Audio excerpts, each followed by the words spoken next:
This is Fresh Air. I'm Terry Gross.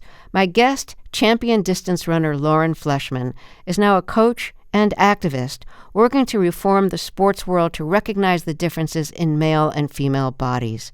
She wants to stop framing female puberty as a threat to performance, which results in practices that lead girls to become anorexic and stop menstruating, disrupting the hormonal function essential to building healthy bones and a healthy body. She says a surprising number of girls who enter sports programs aren't sticking around. For those who do, physical and mental health problems occur at surprising rates, and abuse is all too common. Many girls learn to hate their bodies. As a professional runner, Fleshman says the only way to make a sustainable living is to get commercial endorsements. For years, she was under contract to Nike. She has ideas about how that kind of contract needs to be reformed, too. She's now under contract with WHYY, a fitness apparel company for women runners, where she's a partner. Her new book, Good for a Girl, is a memoir and a critique of how the sports world treats female athletes. Fleshman broke the American junior record in the 5,000 meters race the first time she ran it, which qualified her for the Olympic trials.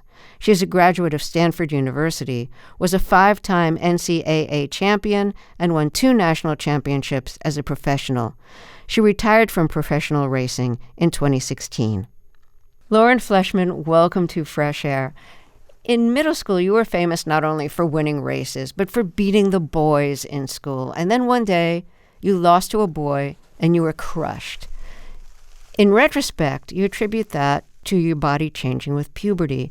What changes did you experience personally as an athlete as you went through puberty? Well, I had the benefit, I guess, in our current system, you'd call it that, of being a late bloomer. So when I first got beat by one of my male peers in middle school in the mile, it was because he hit puberty and kind of skyrocketed his performance in the mile in a very short period of time. And I had been led to believe that I could do anything that my male peers could do in the girl power revolution of the 90s, and very much internalized that and thought it applied to sport as well. And winning and being the fastest runner overall out of everyone in my school in middle school was part of my identity. So it was very disorienting to find out that puberty was going to create 2 different paths for my male peers and my female peers, and that I was on the one that I wasn't so sure I wanted to be on. Yeah, you actually tried to resist puberty for a while. You write, a period was a rite of passage into womanhood, and womanhood didn't stand for anything I wanted. What did womanhood stand for compared to what you wanted? Womanhood stood for more of appealing to a male audience. So being attractive to men, you look through any magazine and there's a lot of concern around what you look like, how you're seen by others. Curves are a big part of that, breasts, hips, these differentiating female characteristics to a standard male characteristic. But those body parts were viewed as impediments to sport performance because they deviated from the male peers. And there was a lot of negative attitudes towards breasts and hips, body composition changes that didn't really make me feel like I would have anything to gain by having those experiences. Instead, they felt scary, like they threatened the future that I wanted in sport. You prayed for small breasts. I don't know what size your breasts are, but... Pretty small. Okay. Did you consider them an impediment? Because you write that it's really important for coaches and the people and the girls or women they coach to talk about breasts. So can you talk a little bit about the importance of breasts when you're a runner and how they affect your ability to run? And I want you to answer that personally and then more generally. Well, when I first started noticing breasts developing, it was in middle school, and 12 and a half years old is the average age at which breasts develop, and they're the first sign of female puberty. We often attribute menstruation as the first sign, but that comes about 2 years later.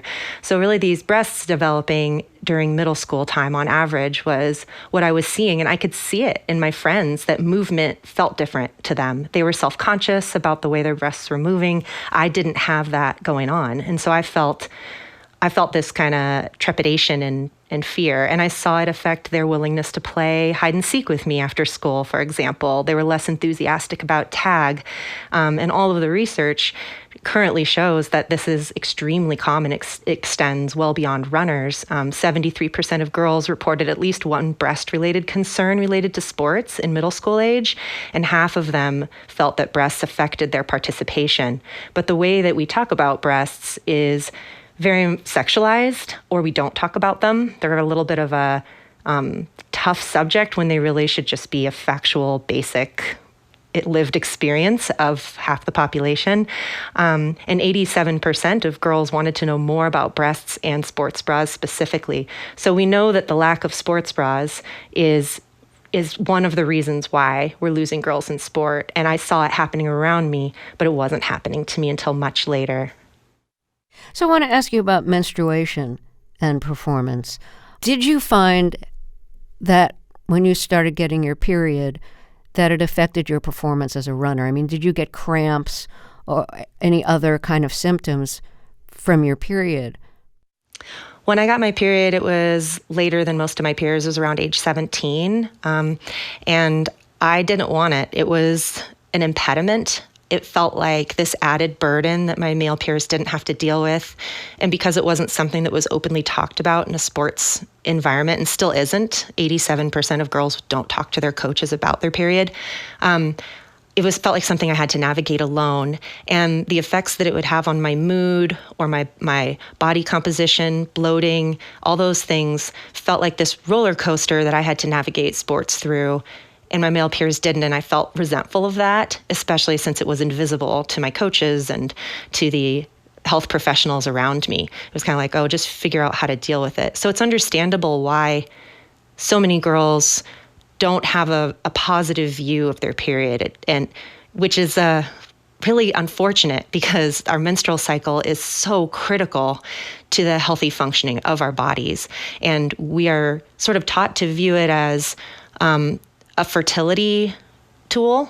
And if you're not interested in fertility and having a baby anytime soon, then or maybe we go so far as to recognize it as important for bone density, but it has so many other important things to our functioning as females. And we just don't know it. We're not taught it. And there's a lot of new research out right now that is helping get that information out. And that's going to make a big difference if coaches were educated on that. Your periods became irregular when you were young, and that pleased you. Did you do something intentionally to make your periods irregular and get them less frequently, or was that a surprising side effect for you of having developed an eating disorder? I didn't feel like I did it on purpose at first. It just wasn't something I was taught to value.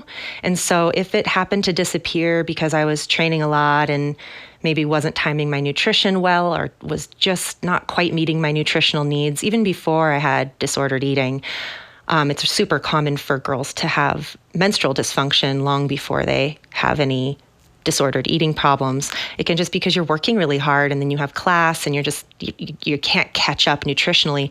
And the female body's menstrual cycle is this amazing kind of canary in the coal mine that becomes affected as an early sign of low energy availability. And so if we're taught to look at the loss of our period as an important signal that something's not right in our body and that we will be headed down a path of injury or compromised immune system or compromised mental health if we don't get it back, then we will feel entirely different about a lost period. But I didn't have any of that information at the time, and a lot of girls still don't have that information. So we just don't have anything in the pros column to motivate us to maintain a healthy menstrual cycle and manage the things that come with that, the mood changes and the body weight fluctuations and all that stuff that's entirely normal, but doesn't feel valued or normal in a sports world that favors the male body norms of consistency, of just like predictable improvement over time with training. I mean, that's just not the female-bodied experience during development. You had some really bad stress injuries in your feet, stress-related injuries, broken bones. Do you attribute that at all to the period of poor nutrition when you had, as you describe it, disordered eating, and to your menstrual cycle being so irregular as a result of that? Do you think that you had like early osteoporosis or weak bones? Yeah. The period of time where I had low energy availability and was depriving myself and trying to reach a certain goal weight that was below the weight that I was, that is undoubtedly the reason why I experienced stress fractures and higher anxiety and a lot of other negative health consequences that cost me a lot of time in my career. The problem is, in some sports, when you lose some weight, initially you'll get a short-term advantage from that. It affects the physics of your movement. And this doesn't happen for everyone, but it happens often enough that it creates a kind of a bad example that others will follow. But then the end of that path is always experiencing a crash of some kind. And so I experienced the high for a while and then crashed and had to reevaluate the decisions I was making. But it's a trap in girls' sports because, again, if you have an environment that criticizes increased body fat, that says things like, if you're fit, then when you jump, nothing should jiggle, things like that are completely unrealistic and unhealthy standards for developing female bodies. But they worm their way into your head and they create a conflict with every part of your body that isn't complying. You write about some of the strategies you've witnessed or heard about that some coaches have used to deal with shaming women to correct their bodies and lose weight. What are some of those strategies? One of the most common ones is just having an ideal athlete body in mind that you expect your team to work their way towards. When you consider all of the diversity in our genetics and our individuality, that's an absurd idea that everyone should mold themselves into some particular model. There are public weigh-ins that happen regularly in programs or body fat tests that are consistent enough to have athletes become fixated on it. Athletes are given very small ranges of acceptable body fat for an elite athlete that are based on 28-year-old Olympian bodies and not 20-year-old adolescent bodies that are in the thick of developing. There's also food policing, where coaches will not allow certain types of food for their athletes. They will make body comments on athletes in front of their teammates. Another thing they'll do is point out when someone looks fit and give a lot of personal attention to athletes that attain this body ideal, and then withhold positive interaction from athletes that don't. And those are subtle ways of consistently telling athletes that in order to be invested in and cared about, they must change who they are. And it's not even based on real science. That's the thing, is it would be wrong even if it was, because it creates such an unhealthy environment for athletes. But it is based on assumptions that what works for male bodies is what works for female bodies. And it's just not true. So there's a basic level of education that coaches need to get, not just in physiology, but also in understanding socially what they're doing, culturally, the environment they're creating that is working against their goals of having a healthy, consistent team that performs at their best. You write about how male bodies during the years of 18 to 22 years old are like developing more muscle and getting stronger, growth spurts, all of that. Whereas the female body at that time is, preparing for the possibility of motherhood. Hips. Yes. Breasts. Would you say a certain softness?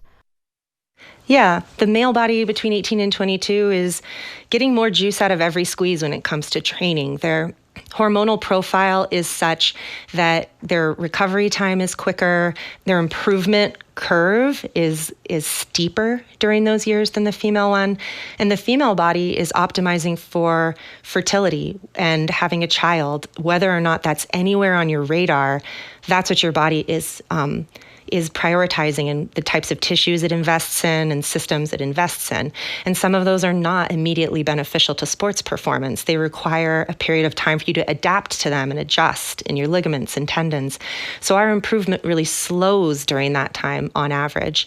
But the expectation is that it should be mimicking a male improvement line. And that's where a lot of tension is created for female athletes around their body, a lot of resistance. Over half of NCAA Division I athletes felt that their bodies needed to change for their sport.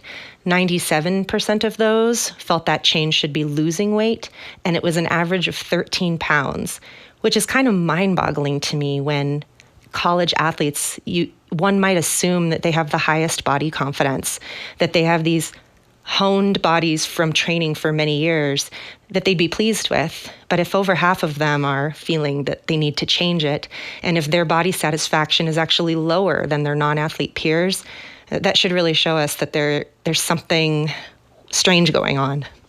Yeah, I have to say some of this is making me really uncomfortable because I want to say women are equals. And women's bodies are as good as men's bodies, and women can do anything. But this is where like the word equity versus equality comes in when it comes to certain things, because women should be treated in equitable ways. But you're saying we have to recognize that women's bodies and men's bodies are different, and we have to honor both kinds of bodies and not see one as a disadvantage. Absolutely. And the ways that female bodies are currently different are viewed as a disadvantage. And that's what's changeable. Our frame of mind. And it's exactly as you say, we have to take an equity lens. We just haven't really done that in sports yet because we only got access through Title IX 50 years ago. And the way that we got that access was through a liberal feminist campaign of sameness, because difference has been the tool of oppression historically for marginalized groups over and over again through history. So unless you feel safe talking about your sex-based differences and that they won't be used against you, your best bet, your safest bet is to focus on how the same you are.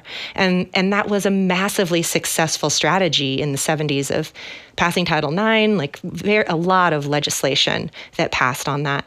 And it requires a certain amount of time to then feel safe enough in those spaces to say, hey, getting exactly what the men have the way they have it actually isn't working out as great for us, because we have some differences and we would like to have our environments designed around those. I also want to ask a question about trans athletes. If you're saying that, men's bodies develop in different ways that favor strength and endurance, and that women's bodies, as they prepare for the possibility of motherhood, don't function in the same way as male bodies. So given that, if somebody is a trans woman and developed for years as a male and maybe went through puberty as a male and then becomes a trans woman, did they have certain advantages physically, hormonally, that will give them advantages in the sport that they've chosen? That's a really good question, and it's obviously a very contentious, complicated issue that we're wrestling with in culture right now. I have evolved my perspective a lot on this subject from a place of defensiveness of what I viewed as women's sports from a sex-based perspective to being very pro-inclusion of trans athletes in every aspect of life, including sports. But that took a little bit of a journey because I am so familiar with sex-based differences in sport. I've lived it. I've watched it. They exist. That to have some trans rights activists in this space denying that those exist, or not kind of being afraid of looking at that science or looking to debunk it, created a lot of resistance in me, and I see it in a lot of the athletes that I have raced against over time. Or it's a thing that we have to acknowledge that sex-based difference exists and hold that in one hand, and hold in the other hand that inclusion is extremely important, and that our definition of fairness is so narrow. If we're only looking at fairness as who's competing in the Olympic Games and who has experienced what kind of puberty and whatever, You can do that if you want to. You can spend all your time focused on that, but fairness is about a lot more than that. And we can hold the sex-based differences and still be for inclusion. And I think that's actually critical to the inclusion of trans people, is not denying the science that we know, not denying the lived experiences of female-bodied people, but just deciding that even given some of those things, we still choose to compete together to be an inclusive space and experience all the benefits of having trans people on our teams, in our lives, and competing alongside us. So let's take a short break here, and then we'll talk some more. If you're just joining us, my guest is Lauren Fleshman.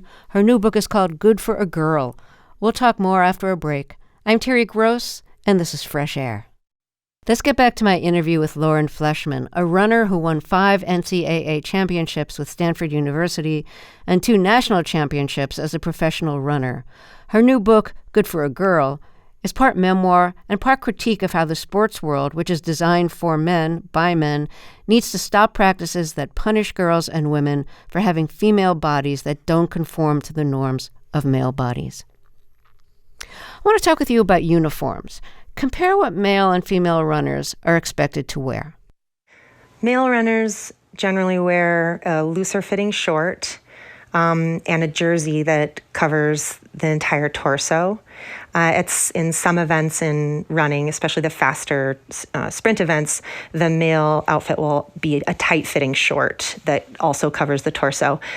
Female athlete uniforms are like a little bathing suit bottom that your butt cheeks hang out of, or a very, very short that they call cheeky bottoms or something like that. And then a crop top that exposes your midriff that's also form-fitting and tight.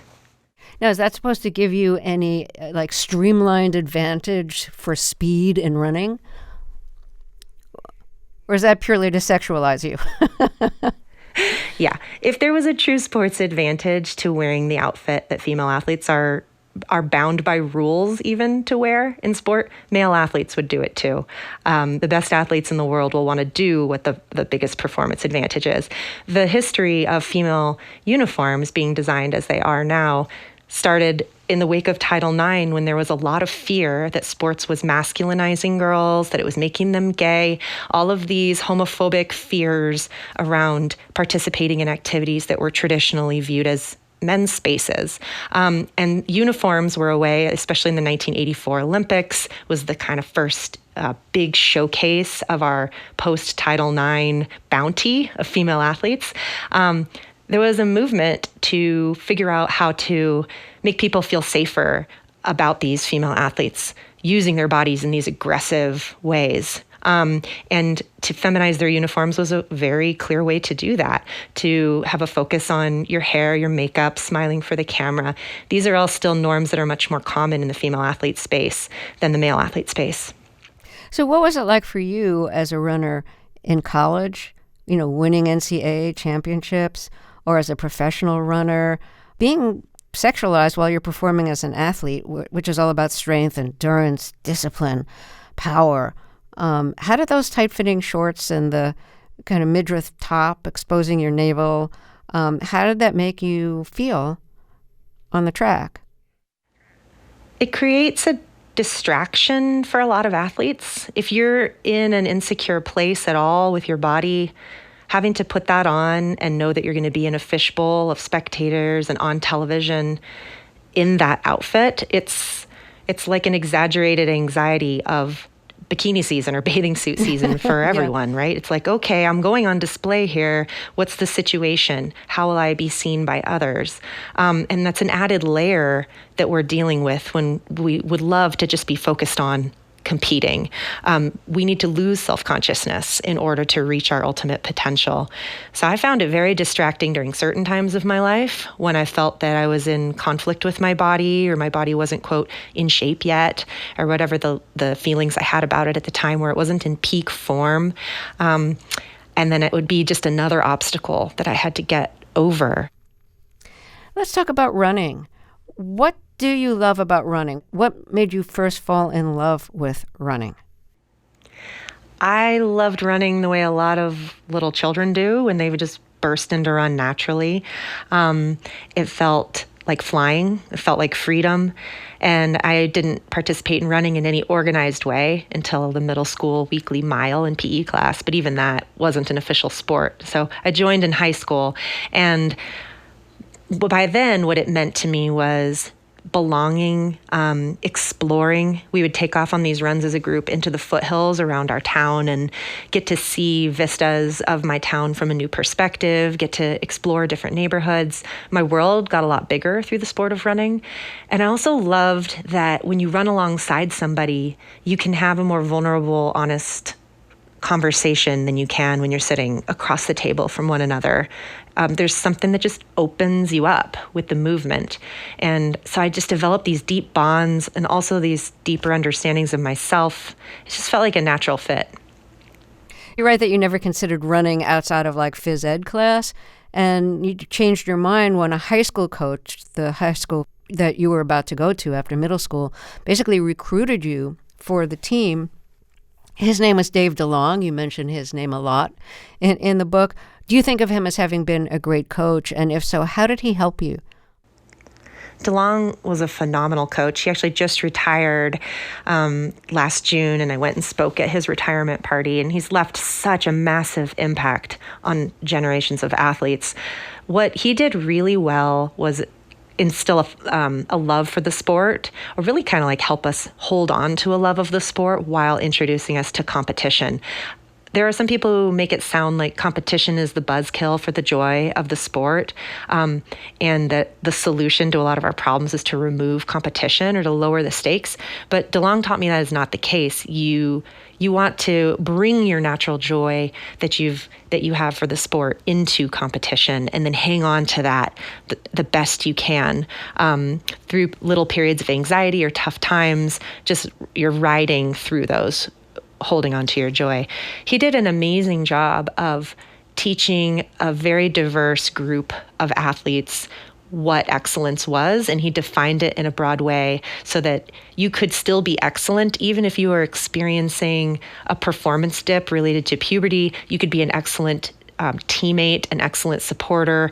You could be an excellent leader of the warm-up drills, or even excellent improvement of your strategy and tactics. Your time may be a little slower this season, but you've become a better competitor.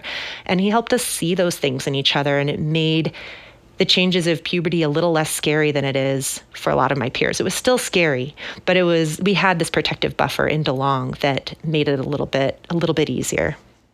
Well, let's take another break here. If you're just joining us, my guest is champion runner Lauren Fleshman. She's now a feminist activist in the sports world and a coach. Her new book is called Good for a Girl. We'll be right back. This is Fresh Air. This is Fresh Air. Let's get back to my interview with champion runner Lauren Fleshman. Her new book, Good for a Girl, is part memoir and part critique of how girls and women are treated in sports, particularly in the running world, in ways that punish them for having female bodies. Fleshman is now an activist and coach. You were a natural. When you started running, you just started winning races, including important ones. What did coaches teach you about focus, about how to be disciplined, what to focus on when you're actually competing? Well, I learned some good things, and I learned some unhelpful things that I had to undo later in life. One of the things about focus was just to focus on what you can control. That was helpful. So you create your own strategy with different phases, and you execute that strategy, and you try to make your strategy things you can control as often as possible. You can't control whether you win. You don't know what anybody else is going to do, but you can control whether you approach the first mile conservatively, whether you make a move in the middle, and whether you put yourself in position to fight for the win at the end. Like, that's all you can control. And so I think that I learned those mindsets, and they were helpful. Some of the unhelpful things, probably the most unhelpful thing, was to ignore how you're feeling and blow through that, to kind of like just bulldoze your way through difficult emotions or anxiety, because that really just makes them grow. They eventually balloon up. And I didn't learn how to deal with those things until later in my career. So one of your strategies for winning in some races was to hold back and then fight for a win at the end. What kind of mental games do you have to play with yourself to not be at the front of the pack in a race and still feel confident that you're going to win because at the very end you're going to get ahead of everybody? That's a good question. Each athlete has their different sets of strengths, and for some athletes, leading early is their best move. But in an event like mine, which is about 15 to 16 minutes long, 5,000 meters, there's also a toll of leading. You're breaking the wind, you have the mental strain of setting the pace, and you have to stay in that place of focus and confidence for a very long time, knowing that there are people breathing down your neck behind you. Some people feel more comfortable in that space than the opposite. But for me, I felt more comfortable letting other people make those decisions and do that labor and block that wind, and trying to just be as calm and zen and use as little energy as possible for as long as possible in the race. Knowing that there was a certain point in the race where I had committed to making a move, to shooting my shot, right? And trusting that I had saved enough mental and physical energy early on, and that I was strong enough and fast enough and tough enough that if I made that big move, they wouldn't be able to hold on to it, or they wouldn't be able to pass me back. And that proved to be my best strategy. It worked pretty well. When you're kind of running and starting to pass people and getting ahead, you know who you're passing because they're in front of you and suddenly they're behind you. But when you're at the head of the pack and everybody else is behind you, you don't have eyes in back of your head, so you can't really see what's going on behind you. So how do you have a sense of that? Well, you don't. Sometimes there's a Jumbotron screen that you can peek at, but I found that not to be helpful. It just creates more anxiety. So once I've decided to make a big move in a 5K, which my signature spot was 600 meters to go or 1.5 laps left, once I made that decision, it didn't really matter what anyone was doing behind me, because I would just ask myself, is this the fastest you can run? Because it's not a matter of really pacing yourself at that point. It is about blasting off, showing your cards, and just pedal to the metal, right? Just going, you're going. And so if I'd be like, oh, I wonder if someone's coming close to me, I would then say, well, does it even matter? Like, are you actually running your fastest? And the answer would either be yes or no. And if it was no, I'd try to run a little faster. And then just eyes forward, like get the most out of myself I can. Like, this is about me, not about them. What's the closest you ever came to passing out at the finish line? Oh, man. Doing a finishing kick for 600 meters is almost a guaranteed way to pass out at the finish line or come close, because it's such a long time to be running as fast as you can.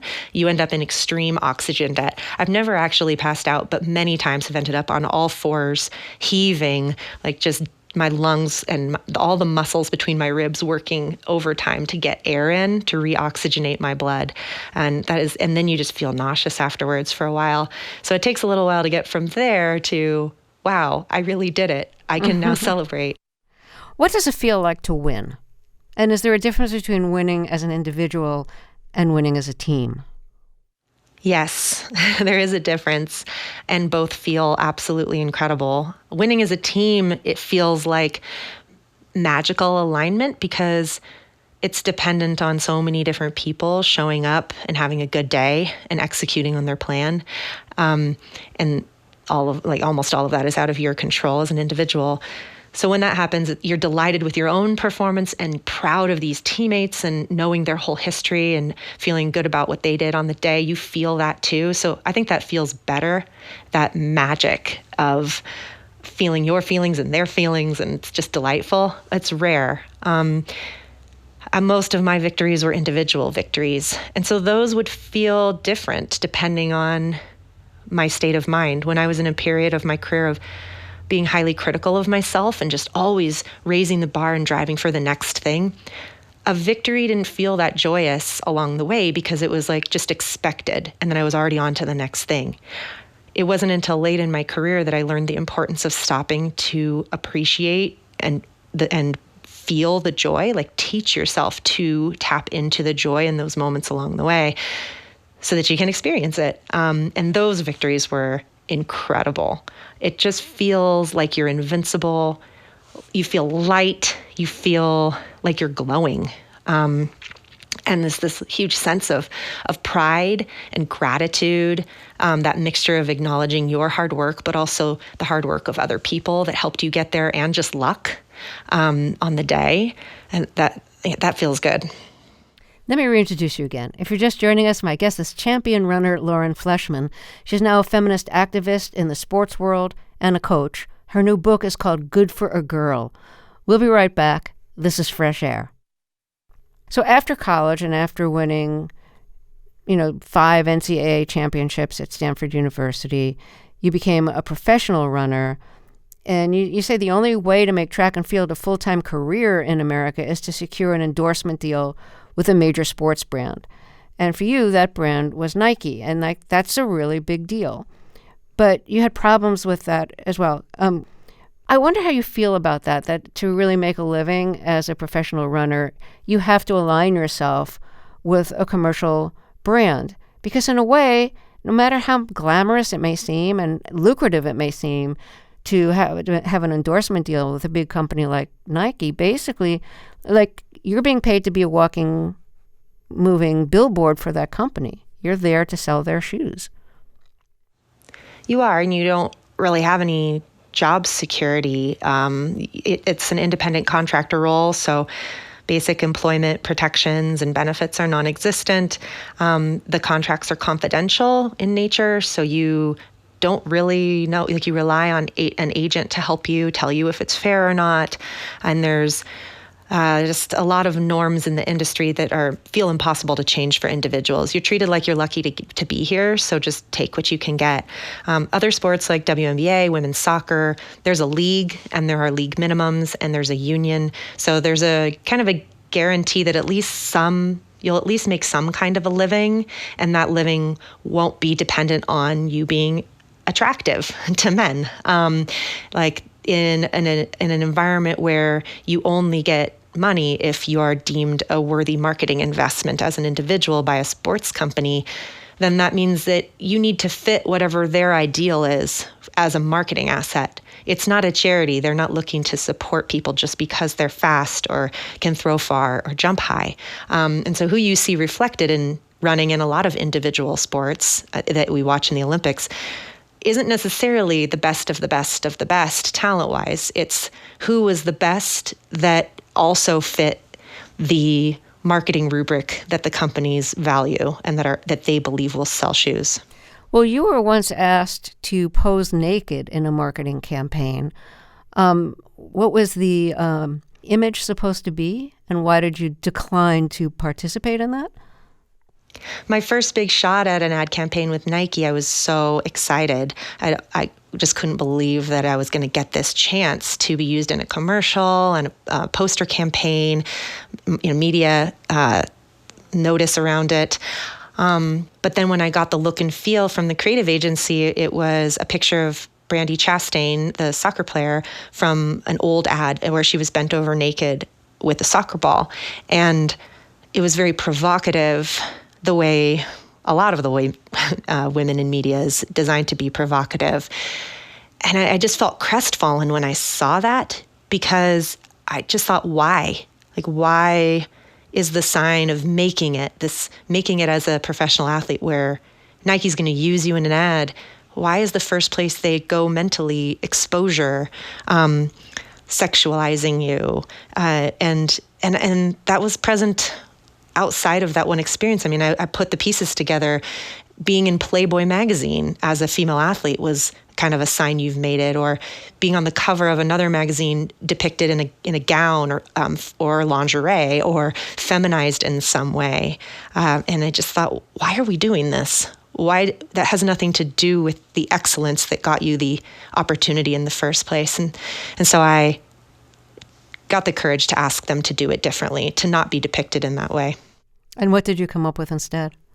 I came up with an ad where I was standing in my running clothes that I train in every day with my arms crossed, looking directly at the camera.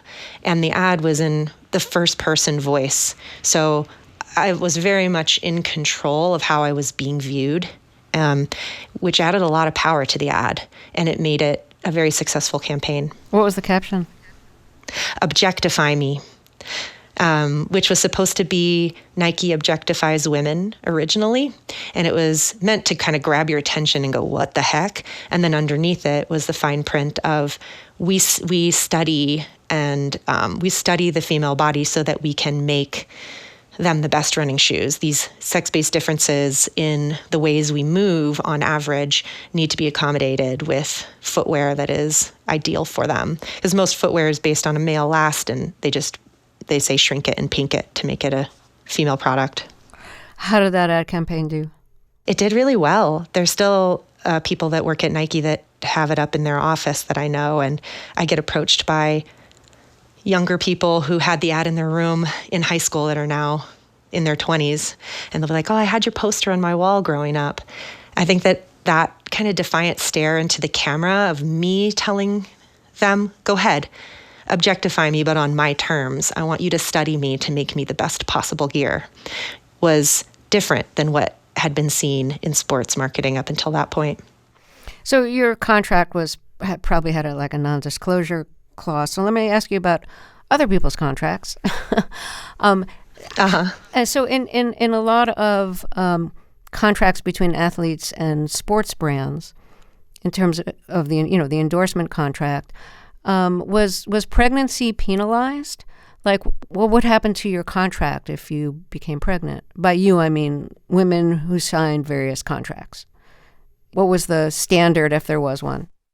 Pregnancy was not mentioned at all in sports contracts because they were originally designed for male athletes. The legal language was worked out, and then it was copied and pasted and added to female athletes.